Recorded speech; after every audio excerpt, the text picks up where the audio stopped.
안녕하세요. 2학년 학생 여러분, 반갑습니다. 오늘도 선생님과 함께하는 즐거운 과학 시간이 돌아왔습니다. 우리는 2학년 7단원인 수권과 해수의 순환에 대해서 함께 학습하고 있는데요. 벌써 5번째 시간입니다. 자, 오늘은 해류라는 개념에 대해서 함께 학습할 텐데요. 이 해류라는 단어가요, 지지난 시간에 우리가 다뤘었던 염류라는 단어와 헷갈릴 수 있는 단어예요. 뒤에 유자로 끝나다 보니까 해류가 염류 같고 염류가 해류 같고 이렇게 해서 같은 개념이 아닌가 혼동하실 수도 있습니다. 하지만 해류는 엄연히 염류와는 전혀 별개의 그런 개념이기 때문에 오늘 염류에 대한 생각은 잠시 접어두시고요. 해류에 대해서 집중해 주시기 바랍니다. 오늘 해류에 대해서 설명드리기 전에 선생님이 이렇게 설명을 쉽게 하기 위해서 실파에다 간략하게 한번 정리해 봤거든요. 함께 보시면서 학습하도록 하겠습니다. 자, 해류. 자, 해류의 정의는요, 일정한 방향으로 나타나는 지속적인 해수의 흐름이다라고 할 수 있습니다. 자, 해수의 흐름이라는 게 뭘까요? 그쵸? 해수라는 건 바닷물이니까요, 해수의 흐름이라는 건 결국 바닷물의 흐름이다라고 할 수 있다는 거죠. 그런데 이 바닷물의 흐름이요, 나타나는 걸, 즉 바닷물이 흘러간다는 걸 여러분들은 잘 못 느끼세요. 왜 못 느낄까요? 내가 바닷속에 들어가 있어. 근데 바닷물이 출렁출렁거리고 파도가 치는 건 알아. 그런데 어느 한 방향으로 이렇게 바닷물이 흘러가는 것, 즉 해류가 발생하는 것, 즉 해수의 흐름이 나타나는 것, 이건 잘 못 느낍니다. 왜냐하면 지구가 원체 거대하고요, 바다도 원체 광범위하고 크기 때문에 여러분들이 못 느끼는 거예요. 한번 생각을 해볼게요.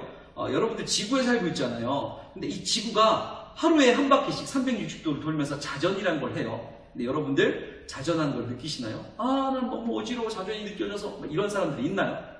없습니다. 왜요? 지구 원체 크고요, 그 안에 사는 사람이 원체 작아서요, 거대한 지구가 이렇게 돌아가는 그 현상인 자전을 사람은 느낄 수 없다는 거죠. 자, 그렇다면 바다도 마찬가지예요. 바다 우주에서 바라보면요, 항공 카메라로 이렇게 살펴보면 바닷물이 일정 방향으로 이렇게 흘러가는 게 있지만 지구에 있는 사람들은 바닷속에 들어갔을 때 잘 느껴지지 못합니다. 파도가 치고 출렁거리는 건 알겠지만 내가 해류가 발생한 걸 느낄 수 없다는 거예요. 근데 해류는 발생하고 있다. 즉 바닷물이 방향이 일정하게 흘러가고 있다. 이렇게 알아두시면 좋겠습니다. 그렇다면 이런 해류가 어떻게 발생하고 왜 발생하는지 한번 살펴보도록 할게요. 선생님이 여기다가 해류가 발생하는 이유에 대해서 한번 적어봤는데요. 함께 보실게요. 자, 일정한 방향으로 지속적이게 부는 바람과 해수면 사이의 마찰이 해류를 생성한다라고 되어 있습니다. 지구가 이렇게 있는데 바다 위로 바람이 일정하게 부는가 봐요. 바람이 이쪽 갔다 저쪽 갔다 할 수 있는 게 바람이지만 바다 위에 부는 바람이 어떻다고요? 일정한 방향으로 불어주니까 그 바람이 해수면을 어떻게 해요? 바다 표면을 때려주는 거예요. 바다 표면을 막 때려주면 어떻게 돼요? 이 때려줄 때 바다 표면과 바람의 마찰 때문에 힘준 방향으로 바닷물이 이렇게 진행을 하게 된다, 즉 흘러가게 된다는 거죠. 자, 그런데 바람이 이렇게 불어오는 게 느껴지세요? 바다 위에서 어느 방향으로 바람이 부는지 잘 못 느껴요. 하지만 일정한 방향으로 지구 전체로 봤을 때 그런 바람이 존재한다라는 거예요. 그래서 선생님이 그걸 설명하기 위해서 이렇게 지구를 한번 그려봤습니다. 지구.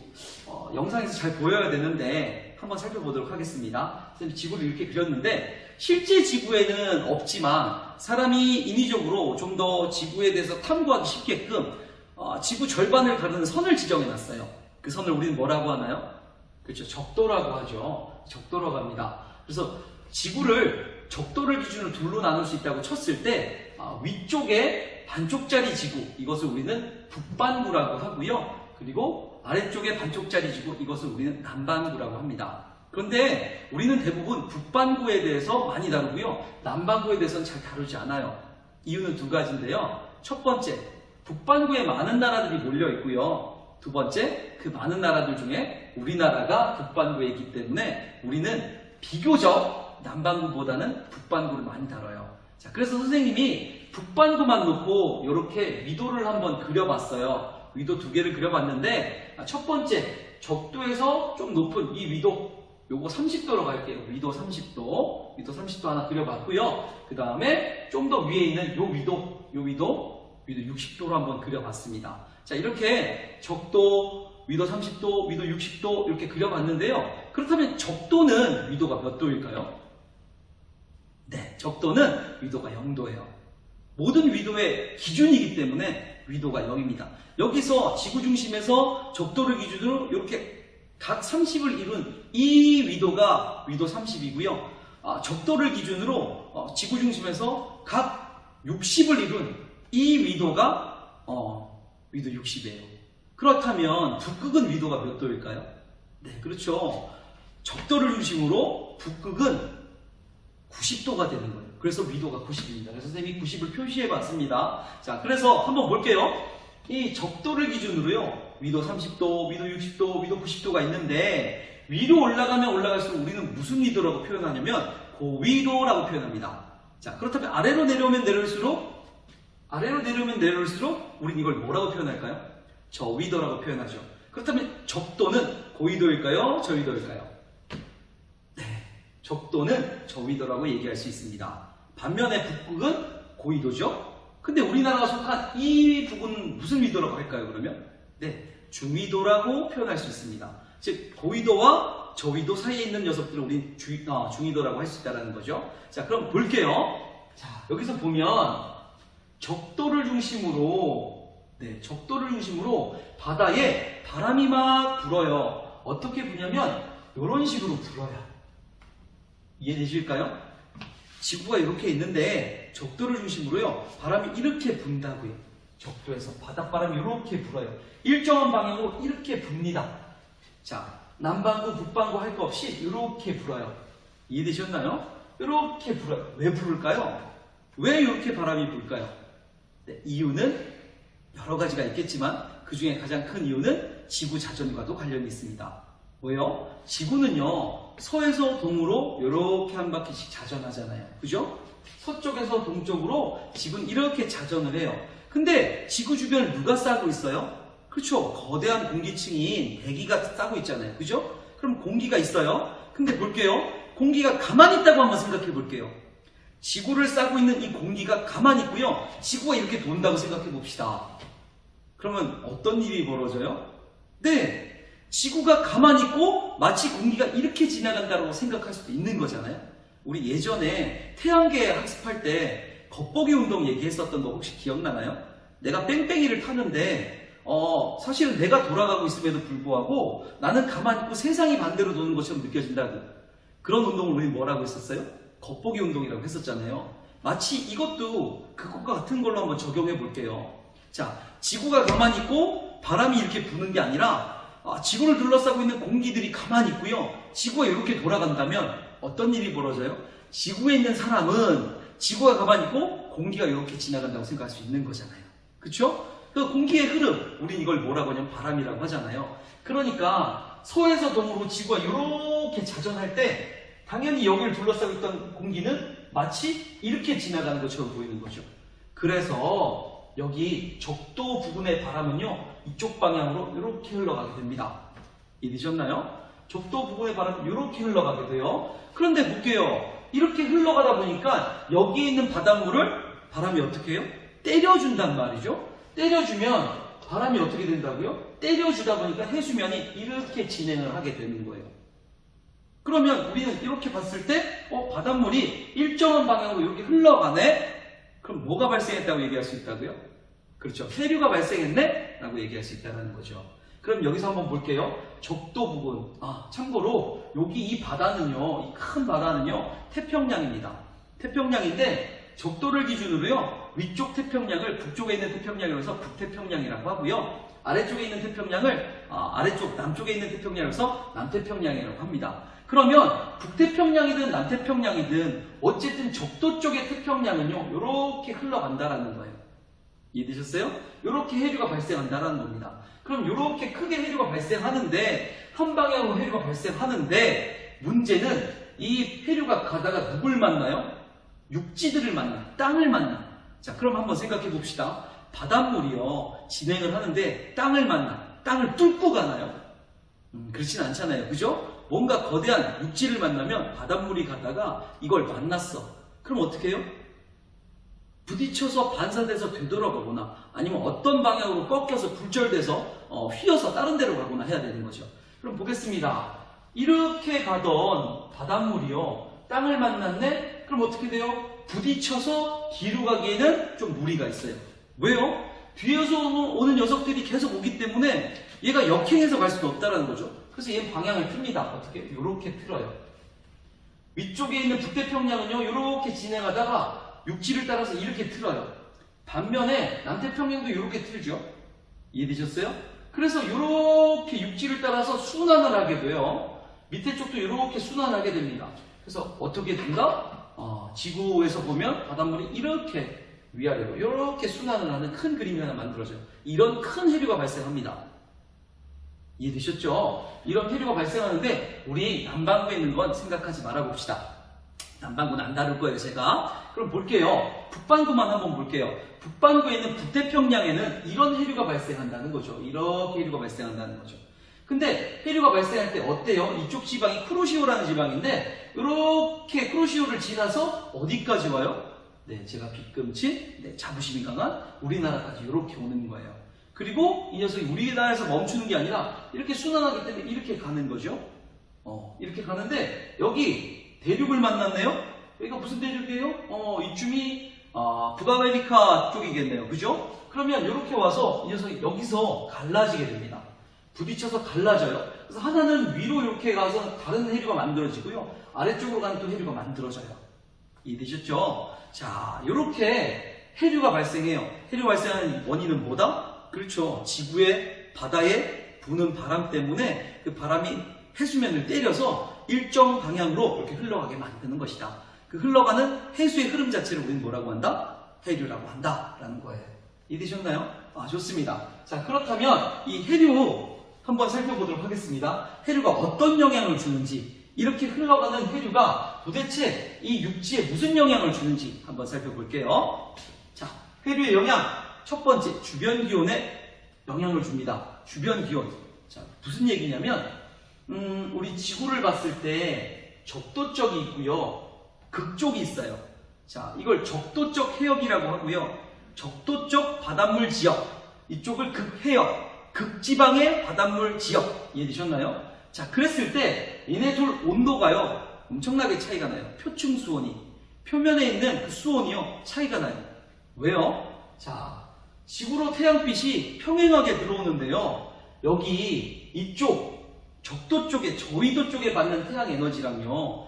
극지방, 즉 고위도 쪽에서 받는 그 태양 에너지랑요. 그 태양 에너지 차이가 좀 생기는 거예요. 이건 전전 시간에 선생님이 설명했었던 것 같습니다. 첫 번째 시간이었나요? 한 번 더 처음부터 리플레이 해보세요. 자, 그럼 볼게요. 이렇게 지역마다 받는 태양 에너지의 크기가 다르다 보니까 바닷물의 온도도 다를 수 있어요. 그러다 보니 이쪽 태평양 그 적도 지역으로 흐르는 이 해류는요, 상당히 따뜻한 해류고요. 위쪽으로 가서 위를 쓸고 내려오는 이 해류는요, 네, 상당히 차가운 해류예요. 이해되셨어요? 자, 그럼 이 바닷물이요, 따뜻한 바닷물이고 차가운 바닷물인데 이게 막 순환을 하면서 돌잖아요. 근데 돌면서 차가운 바닷물은 내려오면서 이 지역을 내려올 때 차갑게 만들어주는 그냥 영향을 줘요. 지역 자체를 찬물로 그냥 아주 기온을 떨어뜨리는 그런 영향을 주고요. 얘는 올라가면서 자신이 가졌던 따뜻한 온도를 주변한테 준다고요. 이래서 주변 기온에 상당히 영향을 줍니다.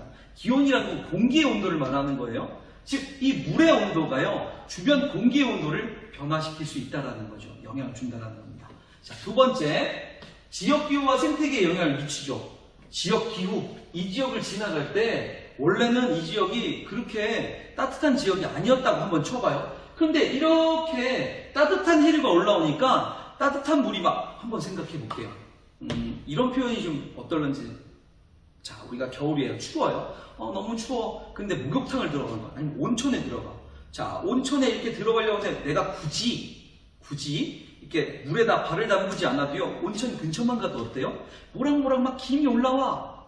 물 자체가 뜨거워. 그런데 어때요? 그 김 올라온 게 내 주변의 기온, 주변 온도에 어떤 영향을 줘요? 따뜻함을 주잖아요. 그렇죠? 즉, 따뜻한 물 자체가 내가 밖에선 추웠는데 온천 근처에 가면 어떻다는 거예요? 그 온천 근처의 온도를 상당히 높여준다고요. 즉, 주변 기온의 온도를 높여줘요. 그래서 얘네는 주변 기온의 온도를 높여주고 그런 영향을 주고요. 혹여 다른 찬물이라면 어떤 일이 벌어질까요? 내가 주변이 따뜻했다가도요, 찬물이 막 흘러가면 거기에 영향을 받아서 얘 주변 온도가 떨어질 수 있다는 거죠. 그런데 그거에 따라 생태계도 어떻게 변할 수 있다? 네, 그거에 맞춰 생태계가 온도에 따라서 달라질 수 있으니까, 즉 해류들이 생태계에 영향을 줄 수 있다는 겁니다. 이해되셨나요? 네, 좋습니다. 자, 그래서 지역 기후와 생태계에 영향을 미치고요. 세 번째, 지구계를 구성하는 기권, 수권, 지권, 생물권 이런 것들이 있는데, 얘네들 사이에서는 우리가 유기적으로 막 협조하고 공조하고 돌아가면서 이렇게 주고받는 그런 에너지들도 있고 물질들도 있거든요. 그런 것들을 주고받고 전달할 때 누가 큰 역할을 해준다고요? 바닷물이 흘러가면서 서로 간에 상호 간에 전달하는 그런 역할을 해줍니다. 그래서 지구계를 구성하는 기권, 수권, 지권, 생물권 사이에는 에너지와 물질을 교환하는데요. 이때 수권, 즉 해류가 상당히 영향을 많이 주고요. 지구 에너지는 전체적으로 평형을 유지하게 되는 거예요. 즉, 볼게요. 여기가 너무 추워. 너무 추워. 근데 계속 춥고 여긴 너무 뜨거워. 그럼 어떤 일이 벌어져요? 네, 밑엔 너무 뜨거워서 활활 탈 거고요. 위에는 빵빵 얼어서 쩍쩍 갈라질 겁니다. 예를 들자면요. 그쵸? 그런데 볼게요. 따뜻한 세력이 위로 좀 올라가고요. 차가운 세력이 아래 내려와서 어느 정도 평형을 맞춰줄 수 있다라고요. 근데 이렇게 맞춰주는 건 크게 두 가지예요. 지금 배우는 해수의 순환, 즉 해류의 순환이고요. 두 번째는 3학년 때 배우는 공기의 순환, 대기의 순환이 있습니다. 근데 대기의 순환은 우리 지금 다루지 맙시다. 어쨌거나 지구는요, 이쪽은 꽝꽝 얼고요, 이쪽은 뜨거워 죽겠는데 이걸 어느 정도 에너지 평형을 맞춰주는 게 있어요. 즉 너무 뜨거운 에너지를 위로 좀 갖다 주고요, 너무 차가운 걸 아래로 갖다 줘서 그래도 그나마 좀 그렇게까지 안 뜨겁게, 그렇게까지 안 차갑게 만들어준다고요. 그래서 에너지 평형을 이루는 큰 역할을 해요. 누가요? 해류가요. 네, 이해되셨죠? 네. 자, 그럼 보겠습니다. 지구의 에너지는 전체적으로 얘네 때문에 평형을 유지하게 됩니다. 자, 됐나요? 자, 그렇다면 이 해류의 정의와 해류가 왜 나타나는지에 대해서 한번 살펴봤는데요. 이 해류의 종류에 대해서 한번 또 살펴보도록 할게요. 해류의 종류가 뭐가 있어요, 선생님? 네, 크게 둘로 나눌 수 있습니다.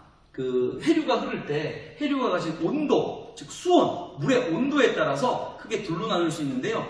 따뜻한 그 온도를 가진, 수온을 가진 해류가 있고요. 차가운 온도, 수온을 가진 해류가 있습니다. 한번 살펴볼게요. 얘는 따뜻한 물일까요? 차가운 물일까요?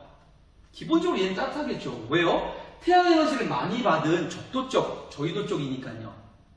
그쵸? 그래서 얘는 따뜻한 그런 해류예요. 이런 애들을 우리는 뭐라고 하냐면 따뜻할 난자를 써서 난류라고 합니다. 따뜻할 난자, 온난하다 할 때. 네, 그래서 난류라고 해요. 자, 그럼 난류의 특징 어떤 게 있을까요? 여러 가지가 있을 수 있어요. 자, 기본적으로 물이 따뜻하다는 특징이 있죠. 이해되셨어요? 자, 물이 따뜻하고요. 두 번째, 얘는 지금 어느 지역이에요? 고위도예요? 저위도예요? 네, 저위도예요. 그죠? 저위도에서 어느 쪽으로 올라가고 있어요? 고위도 쪽으로 올라가는 물이에요. 그래서 난류의 방향성은 따뜻한 물이고 저위도에서 고위도로 올라가는 물이 됩니다. 이해되셨나요? 선생님 정리해봤는데 한번 볼게요. 자, 해류는 수온에 따라 난류와 한류로 나눈다, 구분한다고 되어 있는데요. 방금 제가 선생님이 한류에 대해서 설명을 안 드렸네요. 깜빡했어요. 죄송해요. 자, 해류는 온도에 따라서 둘로 나눌 수 있어요. 따뜻한 온도를 가진 바닷물의 흐름, 난류가 있고요. 차가운 온도를 가진, 차가운 수온을 가진 바다의 흐름, 한류로 나눌 수 있습니다. 이때 한류는요, 차가운 한자를 써요. 자, 예를 들면 얘 정도가 되겠네요. 위쪽에서 극지방을 쓸고 내려오는 이 물은요, 아무래도 차가운 물이겠죠. 그죠? 이런 녀석들은 한류라고 합니다. 그럼 살펴볼게요. 난류와 한류, 물을 구분짓는 가장 큰 특징은 뭐예요? 차갑냐, 따뜻하냐 이거예요. 그래서 따뜻한 바닷물, 우린 이것을 뭐라고 하냐면 난류라고 하고요. 차가운 바닷물의 흐름, 우린 이걸 뭐라고 해요? 한류라고 한다고요. 이해되셨죠? 자, 그랬을 때 난류는 저위도에서 고위도로 올라가는 물이고요. 한류는 고위도에서 오히려 저위도로 내려오는 물이 됩니다. 이렇게 두 가지 특징이 있다는 거 우선 살펴볼게요. 자, 계속 보도록 하겠습니다. 자, 해류는 수온에 따라 난류와 한류를 구분하는데, 볼게요. 기본적으로 난류에 대해서 먼저 살펴보도록 할게요. 난류는 저위도에서 고위도로 올라가는 물이에요. 저위도에서 고위도로 올라가는 물이고요. 따뜻한 해류예요. 즉 따뜻한 바닷물의 흐름이다라는 거죠. 자, 그리고 염분과 수온이 높다라고 되어 있어요. 자, 수온이 높다라는 건 이해돼요. 왜요? 얘가 따뜻한 물이라면서요. 그러니까 당연히 얘에 비해서 비교적 수온이 높은 건 사실이죠. 근데 얘가 염분이 높다라는 거예요. 한류에 비해서 염분이 높대요. 왜 높을까요? 자, 한번 생각해 볼게요. 여러분들 따뜻한 물과 차가운 물이 있어요. 둘 중에 누가 더 증발이 잘 될까요? 네, 따뜻한 물이 증발이 훨씬 더 잘 되겠죠. 그죠? 자, 그러면 증발이 잘 된다면 물량이 어때요? 줄어드는 거예요.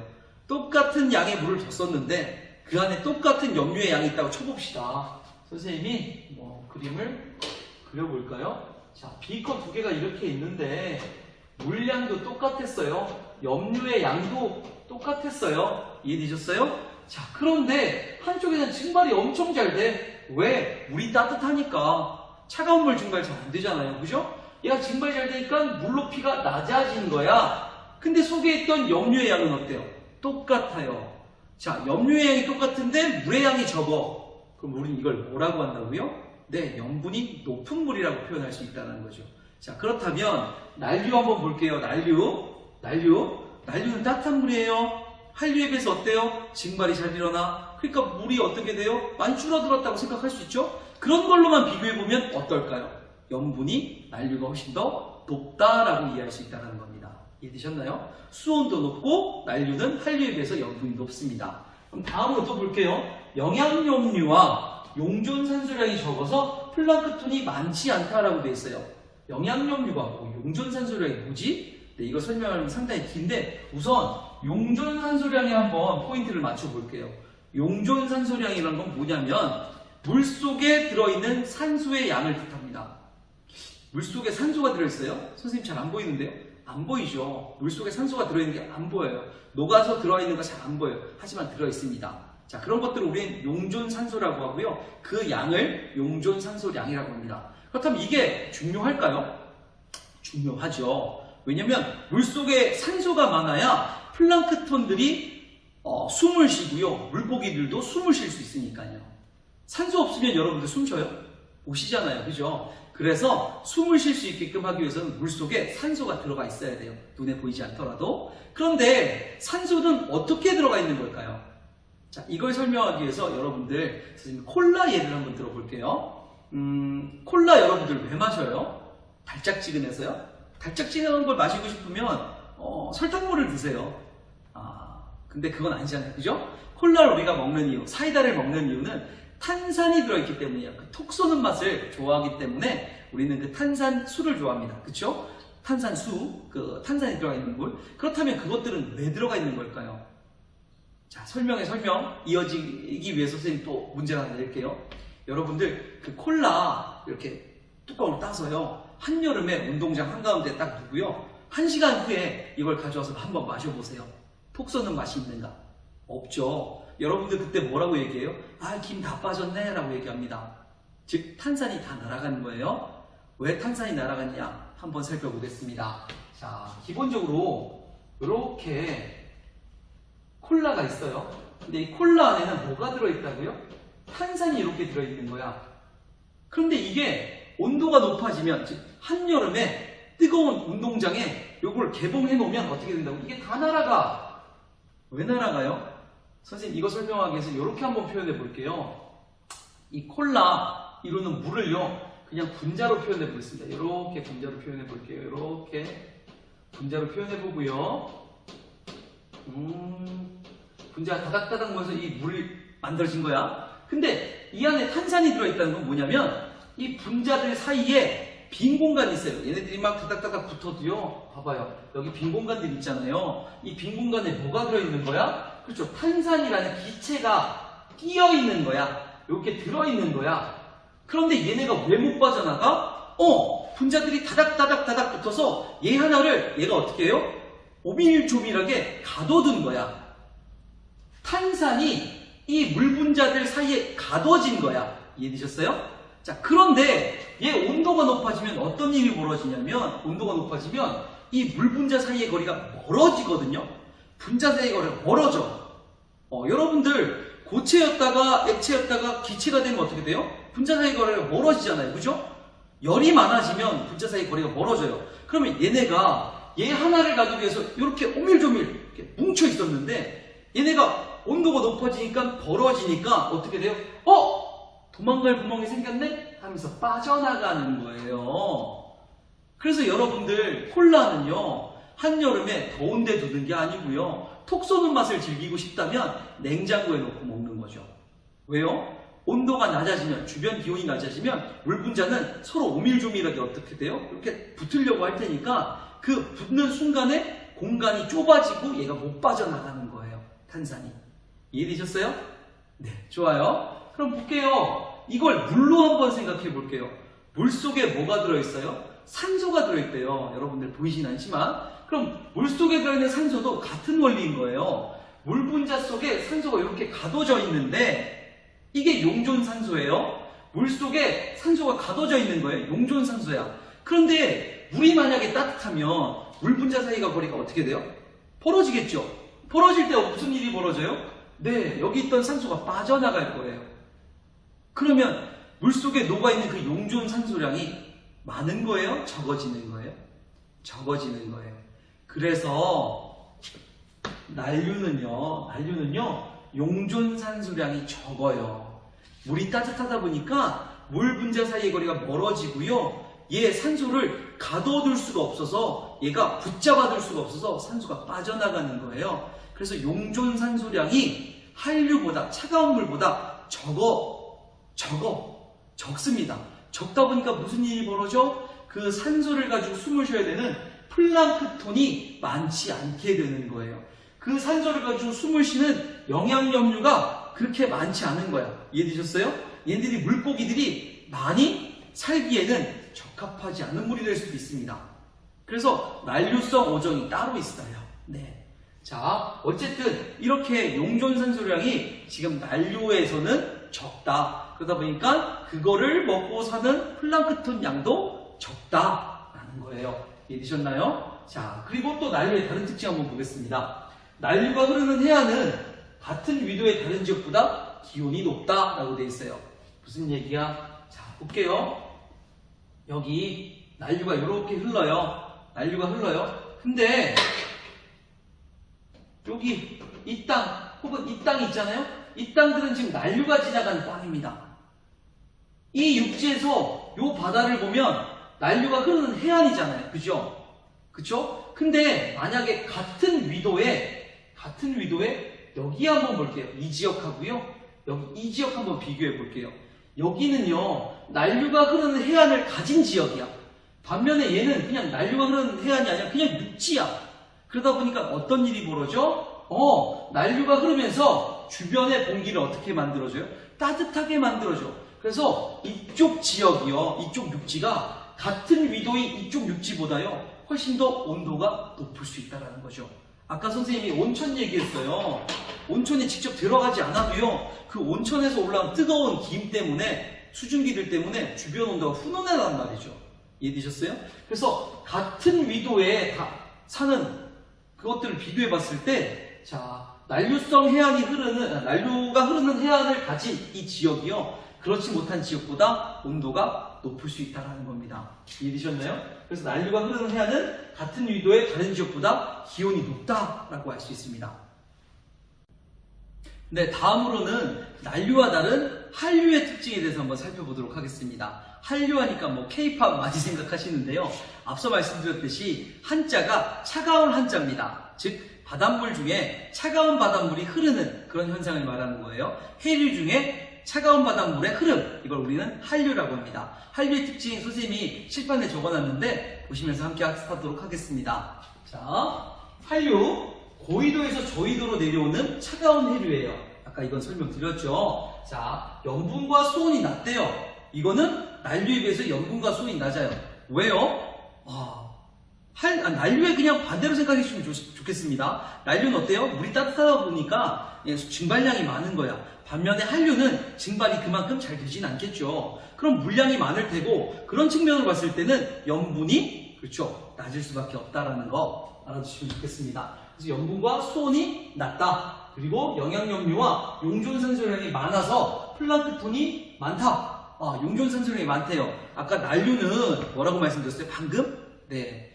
물 분자가 물이 따뜻하다 보니까 벌어지는 바람에 가지고 있을 수 있는 산소가 도망가 버려. 그래서 용존산소량이 적은데 한류는 물이 차갑다 보니까 얘네가 물 분자가 서로 아우 추워 우리가 모여있자 해서 오밀조밀 모이게 된단 말이에요.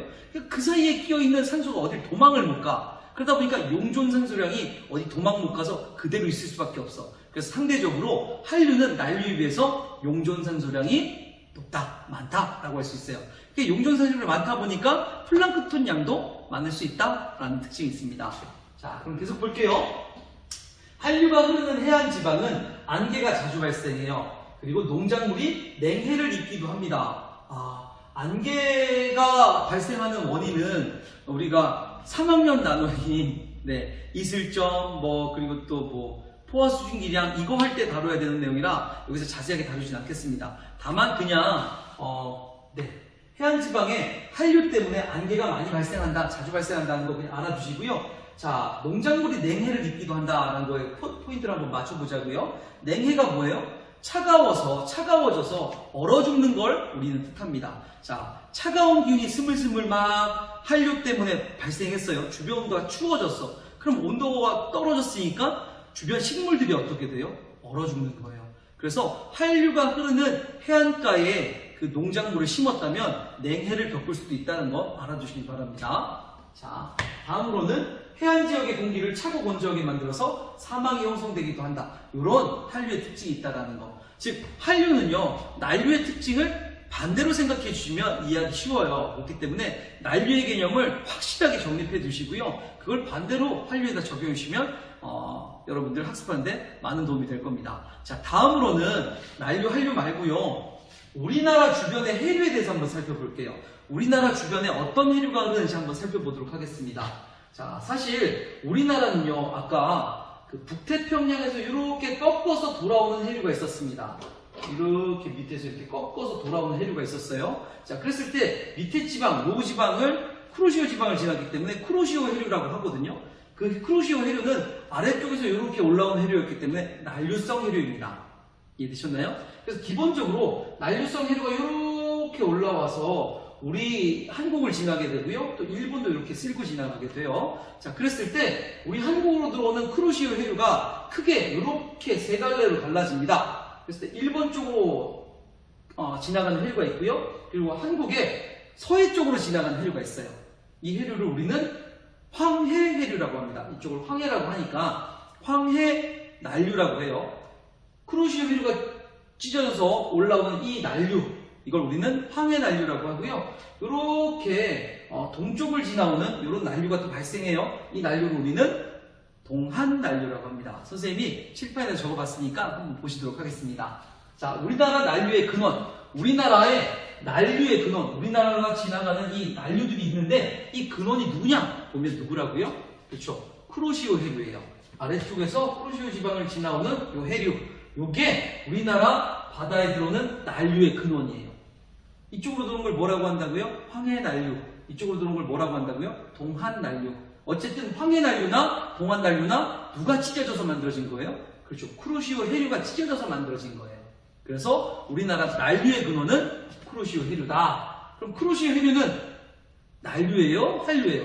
당연히 난류죠. 알아두시길 바라요. 자, 그래서 동한난류와 황해난류가 있다. 근데 황해난류는 어디 쪽으로? 서해 쪽으로 들어오는 거고, 동한난류는 동해 쪽으로 들어오는 그런 난류예요. 자, 그렇다면 우리나라로 들어오는 한류가 있을까요? 네, 한류 있어요. 어떻게요? 아까 얘기했죠. 쭉 가서 그 북아메리카에서 쭉 찢어져서 위쪽을 지나오는 그런 한류가 있었잖아요. 그죠? 이렇게 북쪽으로 지나와서 알래스카 지나서 내려오는 한류가 있습니다. 그래서 선생님 이거를 파란색으로 한번 표시해봤어요.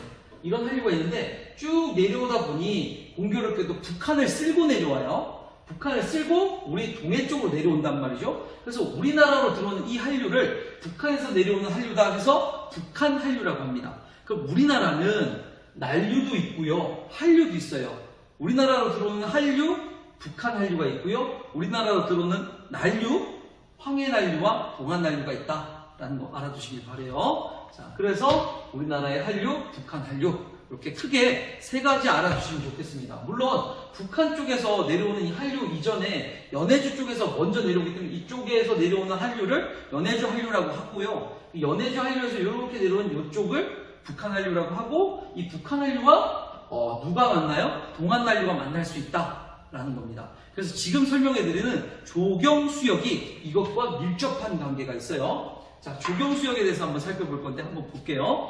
조경수역, 북한 한류와 동한 한류가 동해안의 원산만 근처에서 만나 형성됩니다. 이게 뭔 얘기야? 자, 북한 한류가 내려와. 그리고 우리 쿠로시오 해류에서 찢어져서 만들어진 동한 한류가 위로 북상을 해. 그럼 두 개가 만나는 그런 바다가 있을 거 아니에요? 그죠? 이런 바다가 아주 좋은 바다인 거예요. 뭐 하기에는? 어업 활동을 하기에는. 왜요? 물고기들이 여기 아주 풍부하게 많아요. 이런 지역을 우리는 뭐라고 한다? 조경수역이라고 합니다.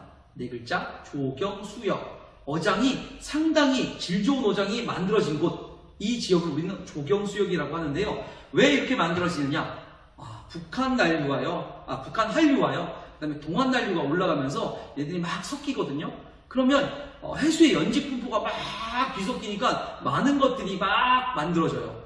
그리고 여기에는요, 어떤 일이 벌어져? 네, 한류성 어종이 만들어지고요. 난류성 어종도 여기 살아요. 그러니까 한류성 어종도 잡고, 난류성 어종도 잡고, 이 물고기도 잡고, 저 물고기도 잡을 수 있는 거예요. 그러니까 단순히 난류만 흐르는 것보다, 단순히 한류만 흐르는 것보다 여기는 다양한 물고기를 잡을 수 있다는 거죠. 그래서 상당히 어업 활동하기에, 우리가 물고기 잡는 그런 활동하기에 좋은 지역이 돼버린 거예요. 이런 지역을 우리는 뭐라고 한다? 조경수역이라고 한다. 조경수역 한번 볼게요. 계속 읽어볼게요. 해수의 연지운동이 활발하게 일어나요. 해수가 막 부딪히다 보니까 위아래로 움직이는 연지운동이 활발하게 일어나서 영양염료와 플랑크톤이 풍부해져요. 그래서 난류에서 살 수 있는 난류성 어종, 그리고 한류에서 살 수 있는 한류성 어종이 공존할 수 있는 그런 공간이 됩니다. 그래서 좋은 어장이 형성되죠. 그러면 여기 있는 물고기들은 다 어때요? 다른 지역에 있는 것보다 우리가 획득하기에 좋은 물고기들입니다. 조경수역. 그래서 이게 학생들 사이에서 이런 농담들 많이 하죠. 남자든 여자든 보통 한 사람이 다른 이성을 여러 명 두고요, 간을 본다고 하잖아요. 이런 것들 우리는 뭐라고 해요? 어장 관리한다라고 하잖아요. 자, 이제부터 여러분들은 좀 유식해집시다. 그런 사람들을 보고 우리 뭐라고 얘기하면 될까요? 제 조경수역 관리하는 애네? 라고 표현하는 게 좀 더 유익해 보일 겁니다. 그런데 이런 것도 한번 생각해 보자고요. 조경수역에 있는 물고기들은 어때요? 보통 어장보다는요, 훌륭한 물고기들인 거예요. 그쵸? 그래서 그 조경수역 관리자는요, 훌륭한 물고기들을 관리하는 정말 대단한 사람인 겁니다. 선생님은 조경수역 관리자였냐고요? 아니요. 선생님은 조경수역을 관리하는 그 관리 지역의 하나의 물고기였습니다. 자, 그렇다면 선생님도 어떤 사람이에요? 대단한 사람이었죠. 그리고 그 관리자랑 결혼했어요. 네. 그 수많은 물고기들을 제치고 선생님이 발탁된 거예요. 그러지 말았어야 했는데, 그죠? 그 조경수역에서 벗어났어야 했는데, 근데 불만은 없어요. 자, 잠깨시라고 농담한 겁니다. 어쨌든 조경수역은 뭐라고요? 네, 북한 한류와 동한 난류가 만나서 해수의 연직 수온 분포가 막 바뀌고 막 그러면서 영양염료와 플랑크톤이 막 많아지고요. 그러다 보니까 난류성 어종과 한류성 어종이 막 공존할 수 있어서 우리가 어업 활동하기에 참 좋은 곳이라고요. 그래서 그걸 누가 노려요? 네, 공교롭게도 참 그게 어디서 만들어져요? 네, 여기 울릉도와 독도 있는 이쪽에서 만들어져요. 그러다 보니까 여기를 누가 노려요? 네, 이쪽 나라에서 노리고 있죠. 자꾸 이게 자기네들 땅이라고 막 우기는 거예요. 왜요? 이 땅을 기준으로 이 바다의 영역을 정해야 되는 거니까 이게 어느 나라로 속하냐에 따라서 이 조경수역이 어디로 가느냐가 달린 거예요. 이해되셨어요? 그러니까 이게 단순히 땅 문제가 아니야. 바다의 문제인 거예요. 그래서 얘네는 자꾸 지네 거라고 우기고요. 우리는 우리 거 우리께 맞으니까 주장을 하는 거예요. 자, 그쵸? 그래서 이 조경수역 때문에 그런 면도 없잖아 있다는 거예요. 그래서 자꾸 이 섬을 노립니다. 자, 그렇다면 이거 어떻게 하면 좋을까요? 저는 솔직히 이런 생각 많이 해요. 이 독도 자꾸 일본이 자기 거라고 하잖아요. 그럼 줘버렸으면 좋겠어요, 그냥. 네, 독도 일본 니네 가져? 니네 땅 해? 라고 했으면 좋겠어요. 네. 솔직히 저는 그렇게 생각합니다. 독도 일본 땅 했으면 좋겠어요. 왜냐고요? 네, 우리가 섬 줬잖아요. 그럼 우리도 하나 받아오죠, 뭐. 뭘 받아와요? 일본한테 섬 달라고 해요. 뭘 달라고 해요? 일본 달라고 해요, 그냥. 그냥 독도 줘버리고요. 일본 우리 거라고 하면 되잖아요. 그럼 뭐가 문제야? 그럼 다 우리 거지. 그죠? 독도 따위는 그냥 일본 너네 가져. 하지만 우리도 섬 줬으니까 그 섬 일본 그냥 통째로 가져올게. 이러면 얼마나 좋을까요? 그럼 국제적인 분쟁도 없고. 사람들이 참 생각을 못해. 선생님이 잠깨라고 계속 농담을 하는 건데, 네, 뼈 있는 농담을 한 거예요. 독도는 어쨌든 우리 땅입니다. 대한민국 땅이에요. 일본 가져가고 싶으면 가지라고 하세요. 대신 일본 거 우리 하면 다 되죠. 일본 우리 하면 되잖아요. 그죠? 자, 어쨌든 이런 데서 조경수역이 만들어지는데, 조경수역의 특징이 또 다른 게 하나가 있어요. 뭐가 있냐면 이게 계절별로 이 내려오는 한류가요, 올라가는 난류가요, 세력이 좀 달라져요. 여름에는 어떤 일이 벌어지냐면 아래쪽이 좀 여름엔 좀 덥잖아요. 그러다 보니까 난류가요, 세력이 좀 강해져요. 동안 난류 세력이 강해지고요, 북한 한류 세력이 좀 주춤합니다. 그러다 보니까 어떤 일이 벌어지냐면 얘가 좀 들내려고 얘가 북상하기 때문에 조경수역이 요쪽 북한 지역에서 좀 많이 만들어져요. 조경수역이 이쪽에서 만들어지는 거예요. 반면에 겨울에는요, 날이 춥잖아요. 그러니까 한류가요 이렇게 강세해요. 반면에 난류가요 좀 주춤합니다. 그래서 북한 난류가 많이 내려오고요, 동안 난류가 많이 못 올라가요. 그래서 둘이 만나서 만들어진 조경수역이 아래쪽으로 내려와요. 그래서 조경수역은 그 위치 딱 그대로 있는 게 아니라 계절별로 위에 있고 아래에 있고 이렇게 바뀔 수 있어요. 그래서 여름철에는 어디 있다? 위쪽으로 조경수역이 북상하고요, 위쪽으로 올라가고요. 겨울에는 어때요? 아래쪽으로 남하 내려온다는 거예요. 그러다 보니까 어떤 문제가 생기냐면 여름에는 북한 주민들이 상당히 어업 활동하기 좋고요, 겨울에 우리나라 주민들이 어민들이 어업 활동이 상당히 하기 좋습니다.